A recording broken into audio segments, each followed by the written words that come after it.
오늘도 주의 은혜가 여러분들에게 넘치기를 원합니다. 우리가 이 세상에 살아가면서 아버지가 된다는 사실은 엄청난 축복입니다. 왜냐하면 하나님 아버지를 보여줄 수 있는 유일한 통로이기 때문에 그렇습니다. 하나님 아버지는 눈에 보이지 않는데 많은 자녀들이 육신의 아버지를 보면서 하나님의 마음을 알게 되고 하나님을 알게 되기 때문에 그렇습니다. 하나님 아버지를 이 역사 속에 대리자로 보일 수 있는 유일한 사람이 바로 아버지입니다. 반면에 이 세상에서 가장 어려운 일이 뭐냐면은 아버지가 되는 일이에요. 저도 처음에 결혼을 해서 아기를 갖고 아버지가 되었을 때 아버지가 뭔지도 몰랐어요. 아버지가 뭔지도 모르고 아버지가 된 거예요. 아버지의 중요성도 깨닫지 못하고 어느 순간에 내가 아버지가 됐더라고요. 그러면서도 무거운 책임감을 느끼곤 했습니다. 가장으로서, 아버지로서의 무거운 책임감을 느꼈던 그런 생각이 지금도 납니다. 여러분들, 우리 아버지는 이 세상에서 가장 어려운 일이 뭐냐 하면은 내가 아버지라는 사실이에요. 왜냐하면 아버지는 곧 하나님의 성품을 지녀야 되고 또 하나님의 대리자로서 자녀에게 나타나야 하기 때문에 아버지가 된다는 것은 그만큼 어렵고 힘든 일이 아닐 수가 없습니다. 최근에 아버지의 권위가 무너지고 있다는 사실을 우리는 잘 알고 있습니다. 그래서 아버지의 권위가 무너지고 있는 것을 바라보면서 이런 운동이 벌어지고 있습니다. 아버지를 살려야 한다.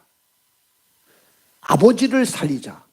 이런 운동이 전 세계적으로 운동으로 확산되고 있습니다.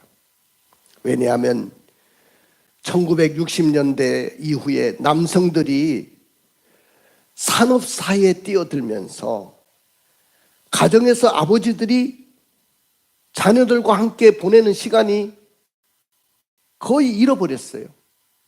아버지는 돈을 벌러 나가니까 거의 자녀들이 엄마 품에서 자라고 아버지를 만날 수 있는 시간도 없고 대화할 수 있는 시간도 없고 그러다 보니까 어느덧 자식들은 다 커버리고 그러다 보니까 아버지는 가정에서 없는 사람으로 전락하고 말았어요. 자식들도 아버지에게 다가가기가 어렵고 대화하기가 어려운 거예요. 그러다 보니 요사이는 그 엄마의 권위가 커지고 있어요. 거의 모계 사이로 흘러가고 있어요. 아버지 존재는 자꾸 사라지고 엄마의 존재만 부각되어지는 그런 모습을 보고 남편들의 그 아버지의 권위를 다시 살려내자. 이런 운동이 일어나고 있습니다. 여러분, 사랑하는 성도 여러분, 오늘 본문의 이야기로 들어갑니다. 어떤 아버지에게 두 아들이 있었습니다. 큰아들은 얼마나 아버지 말을 잘 듣고 순종을 잘하고 착한 아들인지 얼마나 감사했는지 모릅니다. 근데 반면에 둘째 아들은 좀 반항적이고 놀기를 좋아하고 또 때로는 아버지 마음을 아프게도 하고 불순종도 합니다. 오늘 본문 12절에 보니까 어느 날 둘째 아들이 아버지에게 당당하게 찾아와서 아버지에게 이렇게 요구를 합니다. 아버지 재산 가운데 제게 물려줄 유산을 미리 주시면 안 되겠습니까? 미리 주십시오. 12절 우리 다 같이 읽어보겠습니다. 시작. 그 둘째가 우리 유린이가 읽어봐요. 그 둘째가 아버지에게 말하되 아버지여 재산 중에서 내게 돌아올 분깃을 내게 주소서 하는지라. 아버지가 그 살림을 각각 나눠 주었더니. 여기 보니까 그 둘째가 아버지에게 아버지여 재산 중에서 내게 돌아올 분깃을 내게 주십시오. 원래 재산 상속이라는 것은 아버지가 돌아가신 다음에 이루어지는 거예요. 아버지가 세상을 떠난 다음에야 자식들은 유산을 물려받을 수 있는 거예요. 설사 불가피한 일들이 일어나가지고 재산을 미리 자식들에게 분배했다 할지라도 아버지가 돌아가시기 전까지는 자식들이 그 분배된 재산에 대해서 손을 댈 수가 없습니다. 그런데 이 둘째 아들은 아버지가 지금 버젓이 살아계신데도 불구하고 자기에게 돌아올 유산을 미리 달라는 거예요. 세상에 이런 불효막심한 자식이 어디 있습니까? 아버지에게 빨리 죽으라는 말 아니겠어요? 아버지 빨리 죽으세요. 내가 아버지 재산을 좀 물려받고 싶습니다. 이것을 보면 둘째 아들이 원하는 것은 아버지가 아니었어요. 아버지가 가지고 계시는 그 재산이 탐이 나고 욕심이 났던 거예요. 둘째 아들에게는 아버지가 아니었어요. 재산이었어요. 그러면 이렇게 재산의 분깃을 요청하는 아들에게 아버지는 어떻게 하셨는가요? 12절 하반절을 읽어볼까요? 아버지가 거기 읽어주세요. 아버지가 그 살림을 각각 나눠 주었더니. 아버지가 미리 달라고 하는 그 아들에게 살림을 나눠줍니다. 못 이겨가지고 그 재산을 미리 떼어줍니다. 그리고 집을 나간 자식을 돌아오기만을 매일 동네 어귀에서 기다리십니다. 그러면 둘째 아들은 왜 아버지에게 자기에게 상속받을 유산을 미리 달라고 했을까요? 왜 미리 달라고 했을까요? 이유가 있을 거 아닙니까? 그리고 왜 아버지는 둘째 아들이 다 탕진할 것을 알면서도 미리 재산을 상속해 주셨습니까? 오늘 이 시대의 사역자들이 가져야 될 마음은 오늘 본문에 있는 아버지의 마음이에요. 나는 오늘 이 목사뿐만 아니고 여러분들 모든 성도들, 우리 앞으로 장로님이 되실 우리 조항백 안수 집사님 비롯하여 우리 모든 권사님들, 모든 집사님들, 모든 성도들, 모든 리더들이 다 이 아버지의 마음을 갖기를 주의 이름으로 축원을 드립니다. 이 아버지의 마음이 중요한 거예요. 앞으로 우리 교회가 더 크게 일어나려고 하면 아버지의 마음을 갖고 있는 사역자들이 필요한 거예요. 저는 거기에 실패했어요. 그런 리더들을 키워내지 못했어요. 정말로 아버지의 마음, 오늘 본문에 드러난 이 하나님의 마음을 갖고 있는 그런 리더들, 그런 중직자들을 세워야 되는데 그런 마음을 갖고 있지 않더라는 거죠. 오늘 그래서 저의 설교 제목은 기다리시는 아버지의 마음. 따라해 봅시다. 기다리시는 아버지의 마음. 그러나 둘째 아들은 아버지의 품을 떠났습니다.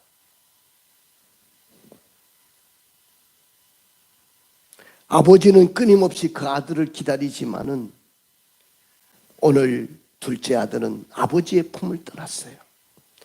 그러면 첫째로 왜 둘째 아들은 아버지의 품을 떠났습니까? 이 이유 때문입니다. 아버지의 간섭을 받지 않고 독립하고 싶었기 때문에 그렇습니다. 한번 따라해 봅시다. 아버지의 간섭을 받지 않고 독립하고 싶었다. 여러분들, 지금 이 아들이 아버지에게 미리 와가지고 재산을 물려달라고 한 이유 중에 하나는 뭐냐면은 아버지의 간섭받고 싶지 않았어요. 멀리 떠나서 독립하고 싶었어요. 여러분들, 아버지로부터 재산을 미리 상속받은 둘째 아들은 며칠이 지나지 않아가지고 물려받은 그 부동산을 다 처분했어요. 주식도 다 현금화 시켰어요. 모든 유산을 현금화 해가지고 며칠이 못 되어서 아버지 품을 떠났습니다. 이 둘째 아들이 아버지 품을 왜 떠났을까요? 그의 간절한 소원은 어떻게 하면 아버지의 간섭을 받지 않고 살아갈까? 어떻게 하면 아버지의 품을 떠나서 내가 독립할 수 있을까? 자식이 독립선언을 할 때 부모가 제일 섭섭한 거예요. 우리 아들도 지금 목사 됐습니다마는 군대 갈 때 우리 엄마가 굉장히 눈물 많이 흘렸잖아요. 아들 군대 보내놓고 매일 밤을 울더라고. 매일 밤을. 아들의 방에 가서 펑펑 우는 거예요.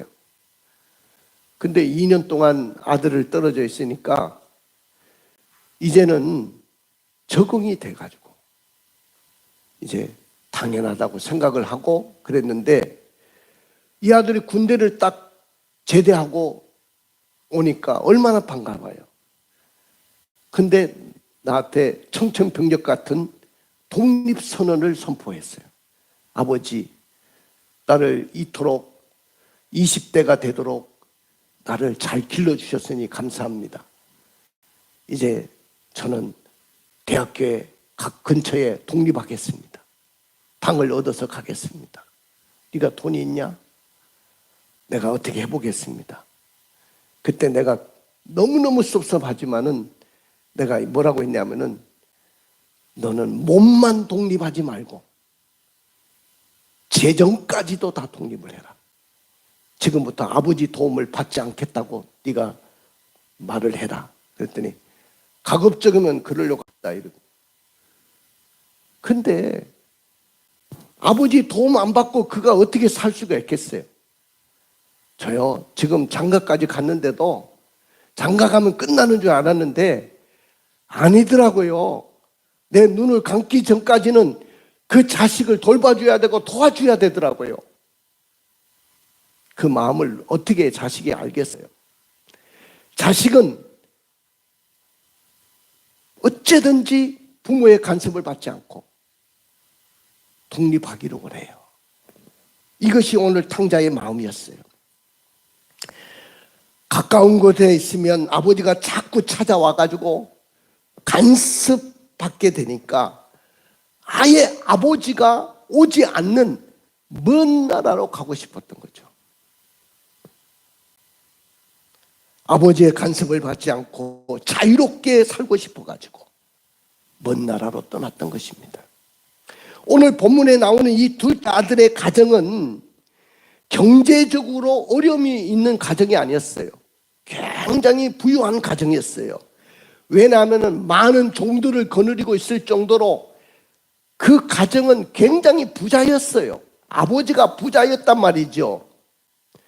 재산이 있었어요. 아버지는 늘 인격적으로 자녀를 대해주고 늘 다가오셔서 다정다감하게 대화를 하시고 품어주시는 아버지였어요. 항상 아들의 입장에서 이해를 하려고 했던 그런 아버지였습니다. 그리고 그 아들을 사랑했어요. 그러므로 이 아들에게는 아버지의 품을 떠나야 될 이유가 전혀 없었습니다. 그런데 이 아들은 아버지의 품을 떠났습니다.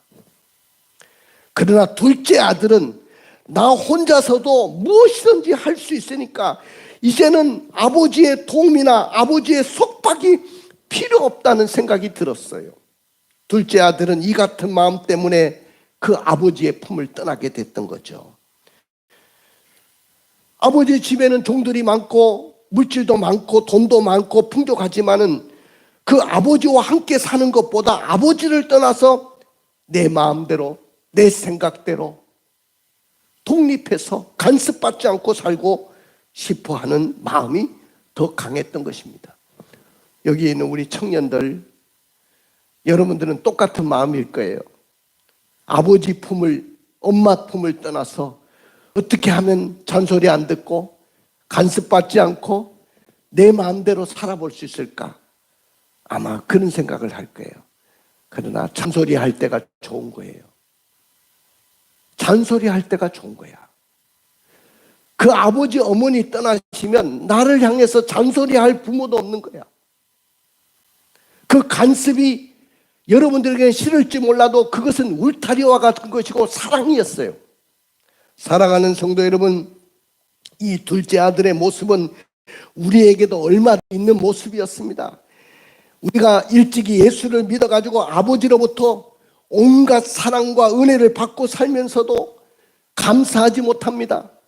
어느 날 아버지의 간섭을 받지 않고 자기가 인생의 주인이 되고 싶은 마음이 있는 거예요.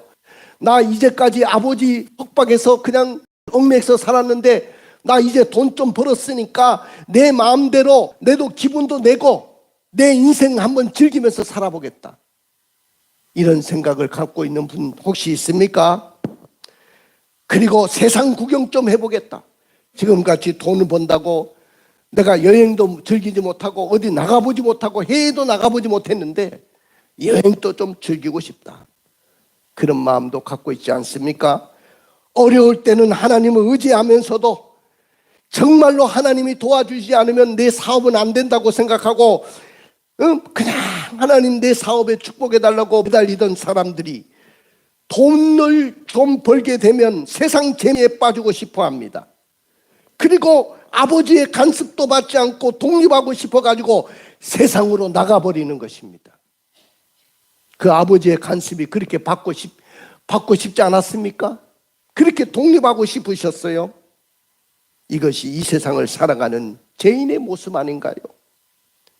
이런 마음이 여러분들에게 있다면 둘째 아들의 마음일 것입니다. 그러나 우리 인간은 하나님을 떠나서는 한순간도 살 수 없는 사람들이에요. 그런데 어느 순간 우리 마음속에 하나님이 도와주시지 않아도 얼마든지 내가 머리도 좋고 내가 똑똑하고 이만큼 사업을 일어났으니까 나도 아버지 없이 성공할 수 있다고 생각하십니까? 그리고 하나님의 간섭을 받지 않고 독립하고 싶다는 생각해서 아버지의 품을 떠나셨습니까? 우리는 하나님 앞에, 우리 아버지 앞에 돌아와야 될 줄로 믿습니다. 자, 보십시오. 아버지의 간섭받지 않고 독립하고 싶어서 아예 아버지 얼굴을 볼 수 없는 먼 나라로 갔을 때 아버지의 품을 떠난 둘째 아들의 형편은 어떻게 되었죠? 첫째는 물려받은 재산을 허랑방탕하고 다 낭비해버렸어요. 우리 읽어볼까요? 13절입니다. 그 후 며칠이 안 되어 둘째 아들이 재물을 다 모아가지고 먼 나라에 가 거기서 허랑방탕하여 그 재산을 낭비하더니 온 재산, 아버지에게 물려받은 재산 가지고 그걸 부동산도 처분하고 주식도 팔아가지고 현금화 해가지고 가서 돈을 쓰는데 얼마나 재미가 있는지 허랑방탕하고 애국까지 가서 사니까 누가 간섭하는 사람도 없고 잔소리하는 엄마도 없고 아버지도 없으니까 마음껏 먹고 즐기고 살았습니다. 짜릿한 즐거움이 찾아왔어요. 찰나적인 기쁨도 찾아왔어요. 죄를 짓는 내내는 낙이 막 그냥 얼마나 그 낙이 즐거운지 몰라요. 그러니까 죄를 짓는 것이지 재미가 없으면 누가 죄를 짓는데 돈을 들여서 죄를 짓겠습니까? 아무튼 탕자는 허랑방탕하고 재산을 다 허비해버렸습니다. 낭비했다는 말은 규모 깊게 질서 있게 돈을 쓰지 않고 막 코피 불린 망아지처럼 마구 아버지로부터 물려받은 재산을 마구 써버렸다는 거죠. 30절에 보면은 큰아들이 말하는 것처럼 아버지의 살림을 장녀들과 함께 삼켜버렸다는 겁니다. 두 번째는 이 사람의 형편이 어떻게 됐죠? 이 아들이 흉년이 들어 그가 비로소 궁핍하게 됐다는 거예요. 둘째 아들이 아버지 집을 떠났지만 그 순간부터 걷잡을 수 없는 타락의 길을 걸었고 천국에는 아버지로부터 받은 모든 재산을 탕진하게 되는데, 읽어볼까요? 14절입니다. 다 없앤 후 그 나라에 크게 흉년이 들어 그가 비로소 궁핍한지라. 아버지로부터 물려받은 재산이 한순간에 날아갔어요. 내 힘으로 내가 노력해서 돈을 벌면 그 돈이 아까운데 아버지께서 물려주신 재산은 너무나도 쓰기가 편하고 가볍게 썼어요. 규모나 질서가 없었고 가볍게 돈을 다 써버렸어요. 돈을 다 쓴 후에 보니까 엎친 데 덮친 격으로 그 나라에 엄청난 흉년이 찾아왔습니다. 여러분들, 흉년이 오면 백성들이 먹을 양식과 물이 부족하기 때문에 요새 말로 좀 유식한 말로 인플레이션이 와서 물가가 상승함으로 인해서 가난한 서민들이 살 수가 없어요. 인생의 최고의 고통은 굶주림인데 이 사람에게 굶주림이 찾아왔어요. 아버지의 간섭을 받고 싶지 않고 독립하고 싶어가지고 먼 나라에 왔는데 지금 오늘 이 사람은 지금 기근과 궁핍 속에 시달리고 자만 자리에 떨어지기 시작합니다. 15절 16절에 보니까 짐승보다 못한 처지에 놓이게 되는 것을 세 번째로 봅니다. 자, 15절 16절을 읽어볼까요? 가서 그 나라 백성 중 한 사람에게 붙어 사니 그가 그를 들러보내어 돼지를 치게 하였는데 그가 돼지 먹는 쥐염 열매로 배를 채우고자 하되 주는 자가 없는지라. 내 주머니에 돈이 들어있고 넉넉할 때는 친구들이 막 몰려왔어요. 친구들도 넉넉했어요. 근데 내 주머니에 돈이 비어가니까 나와 함께 했던 여자도 떠나가고 술 친구들도 다 떠나갔습니다.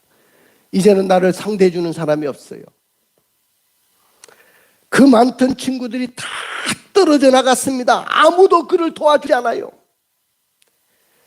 여러분, 친구가 왜 나에게 찾아오느냐? 내가 돈이 있기 때문에 찾아오는 거예요. 근데 돈이 떨어진 나를 찾아올 이유가 없잖아요. 그래서 이 사람이 너무너무 돈이 떨어져서 빵 한 조각도 사 먹을 수가 없어. 너무 굶주림에 시달리다가 어느 농가에 가서 저만 먹여주시면 내가 당신의 일을 돕겠습니다. 그 농가에 붙여 살게 되는데, 붙여 살았다는 표현을 했지만은 그 집에 종이 됐다는 말이에요. 종이 돼가지고 돼지를 기르는 그런 일을 시키는 겁니다. 주인이. 유대인들은 돼지 치는 일을 제일 싫은 일로 생각하고 있는데, 돼지 치는 일을 하는데 그 돼지가요 뭘 먹냐면 쥐염 열매를 먹는데, 그거 뺏어 먹으려고 하니까 내 거 왜 뺏어 먹느냐고 돼지가 쥐들아 막 대드는 거야. 그 쥐염 열매도 뺏어 먹을 수가 없게 됐어요.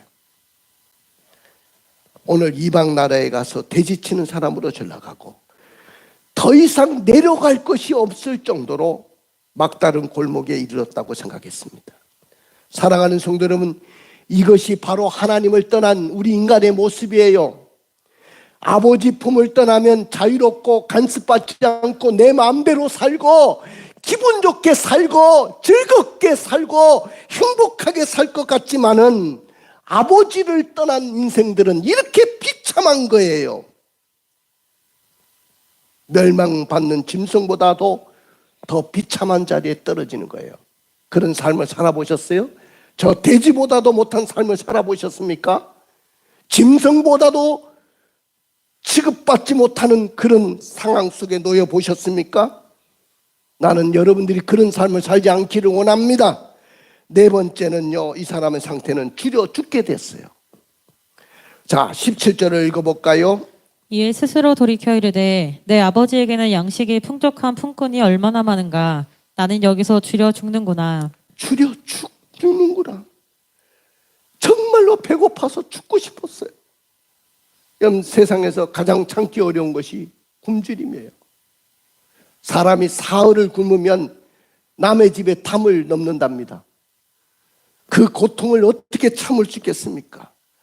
둘째 아들은 아버지를 멀리 떠나가지고 아버지 재산을 다 탕진하고 자신에게 찾아온 모든 가난과 궁핍과 고통과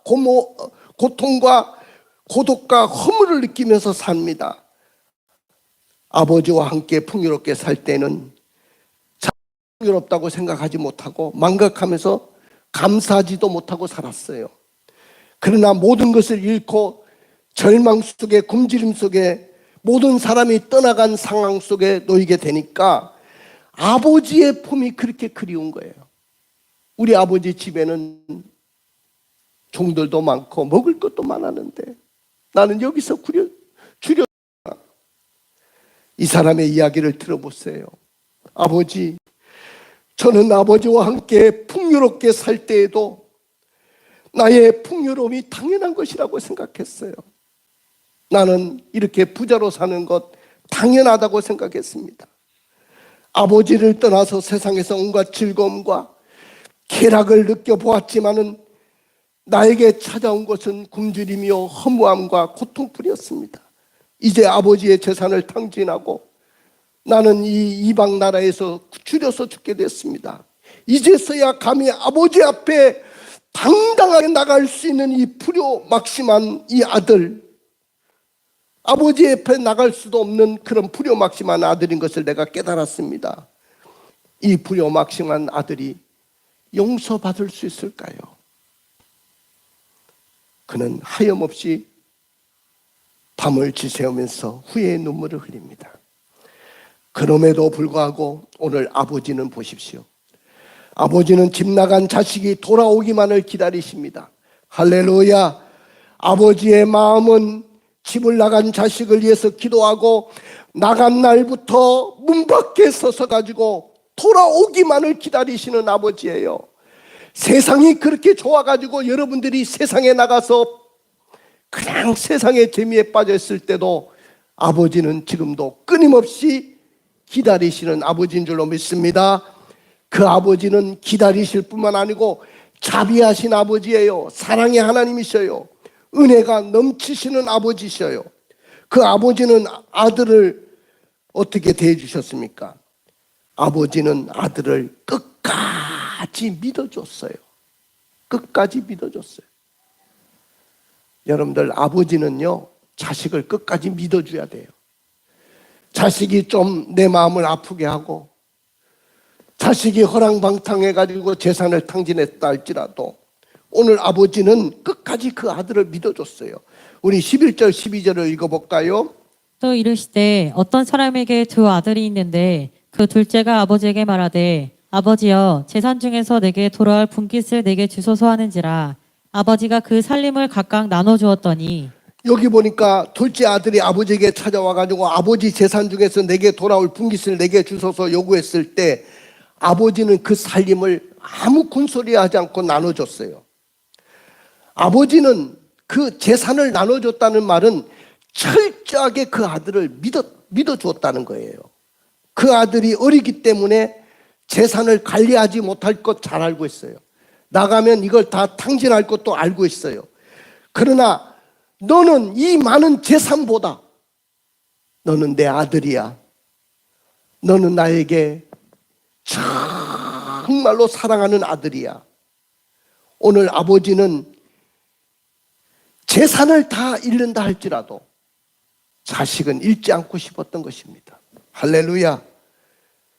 너는 이 재산을 잃어버리고 그리고 내 아들로 순수하게 돌아오기만 하거라. 끝까지 그 아들을 믿어주시는 아버지입니다. 사랑하는 성도 여러분, 우리가 인생을 살아가면서 자식을 키울 때 내 기준에서 평가하고 내 생각대로 마시길 바랍니다. 저놈은 내가 의사를 만들 거야. 저놈은 내가 법관을 만들 거야. 내 생각과 내 기준으로 자신은 의사 되고 싶지 않고 다른 거 하고 싶은데 그냥 내 계획 속에 자식을 집어넣어가지고 자식을 키우려고 하는 그런 아버지가 되지 않기를 원합니다. 그 자식이 어떤 마음을 갖고 있는지도 모르고 그 자식을 믿어주지도 않고 그러면 안 됩니다. 아이들이 10대가 되면 반항하고 때로는 집을 나가려고 합니다. 이때 아버지는 너무 힘든 시간을 보내죠. 내가 아버지구나. 내가 아버지구나. 때로는 너무나도 아프고 힘들어서 울 때가 많아요. 그러나 나의 아들과 마음을 아프게 하는 그 자식일지라도 내 자식 아닙니까? 믿어주십시오. 예수님께서도 우리를 고난하시겠어 하늘을 버리시고 땅에 오셔서 십자가상에서 온갖 순환을 당하시고 머리에 가시면류관을 쓰시고 손과 발에 못을 받으시고 옆구리에 창을 받으시고 피와 물을 모두 쏟아주신 분이 우리 아버지셔요. 그리고 그 아들이 돌아오기만을 기다리시는 아버지셨습니다. 20절의 말씀을 읽어볼까요? 이에 일어나서 아버지께로 돌아가니라. 아직도 거리가 먼데 아버지가 그를 보고 측은히 여겨 달려가 목을 안고 입을 맞추니 아들은 아버지를 멀리 떠났습니다. 허랑방탕하면서 재산을 다 탕진했습니다. 많은 망설임이 있었지만 일단 일어나서 아버지 집을 향하기로 했습니다. 20절에 보니까 아버지의 품을 떠난 아들이 돌아오는 장면이 나오죠. 아들이 돌아오는 그 장면 보십시오. 그럼에도 불구하고 아버지는 아들이 돌아오기만을 기다렸어요. 밤을 지새우면서 기다렸고 날마다 매일같이 동네 어귀에서 기다리셨어요. 날마다 집을 나간 그 자식을 문을 열어놓고 기다리고 있었습니다. 이것이 아버지의 마음입니다. 그 다음에 세 번째는 측은히 여기셨어요. 20절의 말씀을 읽어볼까요? 이에 일어나서 아버지께로 돌아가니라. 아직도 거리가 먼데 아버지가 그를 보고 측은히 여겨 달려가 목을 안고 입을 맞추니 어느 날 이렇게 동네 어귀에서 아들을 기다리고 있는데 어떤 사람이 저기서 올라오는데 남루한 옷을 입고 신발도 신지 못한 채 맨발로 쭉 처진 어깨에 힘없이 어떤 사람이 걸어오고 있습니다. 아버지는 직감적으로 이건 내 아들이다. 집을 나간 내 아들이다. 아버지의 눈이 더 커지기 시작합니다. 분명히 자기 아들이었어요. 누가 먼저 보았습니까? 아버지가 먼저 보고 달려갔어요. 상거가 먼데 달려갔어요. 그리고 측은히 여기셨어요. 목을 안고 입을 맞추고 함께 울어줬어요. 그때 아들이 뭐라고 합니까? 그 아버지의 품에 안겨서 누가복음 15장 21절을 읽어보세요. 아들이 이르되 아버지 내가 하늘과 아버지께 죄를 지었사오니 지금부터는 아버지의 아들이라 일컬음을 감당하지 못하겠나이다. 나 내가 하늘과 아버지께 죄를 지었습니다. 내는 이제부터 아버지 아들이 될 자격이 없습니다. 그런 마음으로 아버지 앞에 품에 안겨서 웁니다. 돌아온 탕자를 허물을 기억하지 않고 받아주셨어요. 네 번째는. 자, 그래서 돌아온 탕자를 받아주는데 제일 좋은 옷을 입혀줬습니다. 제일 좋은. 자, 우리 15장 22절을 읽어볼까요? 종들에게 이르되 제일 좋은 옷을 내어다가 입히고 손에 가락지를 끼우고 발에 신을 신기라. 제일 좋은 옷을 입혀줬다. 옷을 입혀줬다는 말은 여러분들 옷이라는 것은 신분을 이야기하는 거예요. 자, 내가 오늘 설교하는데 잠바바람으로 내가 설교를 해보세요. 여러분들 목사님에게 어울리겠습니까? 저는 주일날 신경을 많이 쓰죠. 넥타이 하나도 어떤 넥타이를 맬까? 또 와이셔츠도 깨끗하게 빨아서 다리고 또 양복도 내가 어떤 양복을 입을까? 옷은 신분을 이야기하는 거예요. 이 아들에게 옷을 입혀줬다는 말은 제일 좋은 옷을 입혀줬다는 말은 아들의 신분을 회복시켜준다는 말이에요. 그리고 손에 가락지를 끼워줬는데 가락지는 권세와 위엄을 주는 거예요. 자식으로서 아버지의 신분은 회복됐지만은 권세와 위엄을 회복해 주지 않으면 종들이 아버지의 아들로서 받아주겠습니까? 위엄이 서지 않잖아요. 그래서 이 위엄과 권세를 주시고 발에 신발을 신겨줬다는 말은, 오늘 옛날에는 지 마음대로 살고 지 뜻대로 지 발이 닿는 곳에 살았지만은 이제부터는 상속자의 자리에 다시 너를 회복시켜 주겠다는 말씀입니다. 그리고 마지막 23절을 읽어볼까요? 그리고 살찐 송아지를 끌어다가 잡으라. 우리가 먹고 즐기자. 예, 살찐 송아지를 끌어다가 잡으라. 먹고 즐기자. 허랑방탕하고 탕진한 아들이 돌아왔는데 잔치를 베풀어 주는 거예요. 동네 사람들 다 초청해서. 그리고 살찐 송아지 한번 잡자. 그리고 동네 사람들 오십시오. 우리 아들이 집 나갔다가 돌아왔습니다. 우리 먹고 즐깁시다.